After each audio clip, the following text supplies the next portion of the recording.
This is the organic patch again of this sugar cane, and the gentleman here is Mr. Suresh. He's a progressive farmer. He was in charge of this particular trial, and you can hear what he says. He speaks in Kannada. ನನ್ನ ಹೆಸರು ಸುರೇಶ್ ಅಂತ. ನಾನೊಬ್ಬ ಪ್ರಗತಿಪರ ರೈತ. Mandya district ಅರವೋ ಗ್ರಾಮ. ಈ organic manure ಬಗ್ಗೆ ಹೇಳಬೇಕು ಅಂತ ಅಂದರೆ ಅರ್ಧ ಎಕರೆನಲ್ಲಿ 10 ಕುಂಟೆ ಇದನ್ನ ಹಾಕಿ ಬೆಳೆದಿದ್ವಿ ಆರ್ಗ್ಯಾನಿಕ್ ಮೆನ್ಯೂರು, ಇನ್ನೊಂದು ಕೆಮಿಕಲ್ ಫರ್ಟಿಲೈಸರ್ ಹಾಕಿ ಬೆಳೆದಿದ್ವಿ.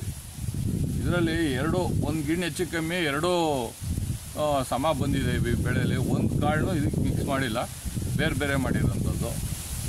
ಇದು ಏನಪ್ಪ ಅಂದರೆ ಈ ಆರೋಗ್ಯಕರವಾಗಿ ಯಾವುದೇ ಕೆಮಿಕಲ್ ಹಾಕ್ದೇ ಬೆಳೆದಿರೋದು ನಮಗೊಂದು ಸಂತೋಷದ ವಿಚಾರ.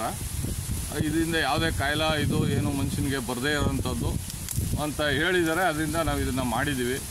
ಇದು ಹೀಗೇ ಮುಂದುವರ್ಸ್ಕೊಂಡು ಪ್ರತಿಯೊಬ್ಬರೂ ಅನುಸರಿಸ್ಕೊಂಡು ಹೋದರೆ ಆಮೇಲೆ ದುಡ್ಡಲ್ಲಿ ಅದಕ್ಕಿಂತ ಇದು ಚೀಪು. ಕೆಮಿಕಲ್ ಫರ್ಟಿಲೈಸರು ಸರ್ಕಾರ ಸಬ್ಸಿಡಿ ಕೊಟ್ಟು ಬೆಳೆದಿರೋ ಇದಕ್ಕೂ ಇವರು ಈ ಸಬ್ಸಿಡಿ ಇಲ್ಲದೇ ಕೊಟ್ಟು ಬೆಳೆದಿರೋದಕ್ಕೂ 8,000 ರೂಪಾಯಿ ಒಂದು ಎಕರೆಗೆ ಬೆನಿಫಿಟ್ ಇದೆ. ಅದರಿಂದ ಇದನ್ನು ನಾವು ಬೆಳಿಬೇಕು ಅಂತ ಮುಂದೇನೂ ಟ್ರಯಲ್ ಮಾಡಬೇಕು ಇನ್ನು ನಮ್ಮ ಜಮೀನಲ್ಲಿ ಅಂತೇಳಿ ನಾವು ಇಷ್ಟಪಡ್ತಾ ಇದ್ವಿ.